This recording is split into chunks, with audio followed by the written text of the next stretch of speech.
Bugün Urmu şəhərində milyonlarla soydaşımız Azərbaycan torpaqlarının bütövlüyünü və Türk kimliyini müdafiə etmək üçün küçələrə axışaraq, Güney Azərbaycan türklərinin milli ruhunu, milli şüurunu və sarsılmaz iradəsini bir daha dünyaya nümayiş etdirdi.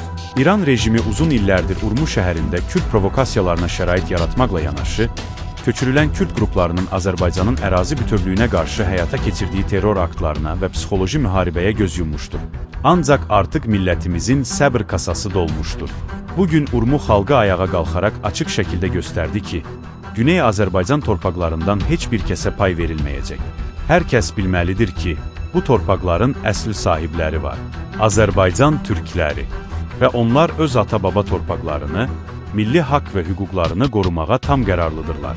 Bugün Urmuda səslənən şüarlar və ortaya qoyulan iradə yalnız Kürd terror qruplarına deyil, həmçinin Kürdləri Azərbaycan torpaqlarına yerləşdirərək bölgədə süni etnik gərginlik yaradanlara, Türk torpaqlarında qondarma Kürdistan layihəsini həyata keçirməyə çalışanlara və eləcə bu terror dəstəkləyən bütün anti-Türk qüvvələrə kəskin bir cavab və sərt bir sillə oldu. Güney Azərbaycan Cümhuriyyət Partiyası olaraq Urmu şəhərində ata-baba torpaqlarımızı müdafiə edən bütün soydaşlarımıza dərin təşəkkürümüzü bildirir. Qəhrəman Urmu xalqına eşq olsun deyirik.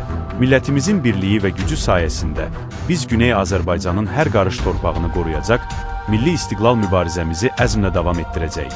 Yaşasın vətənimiz Azərbaycan, yaşasın Türk millətim.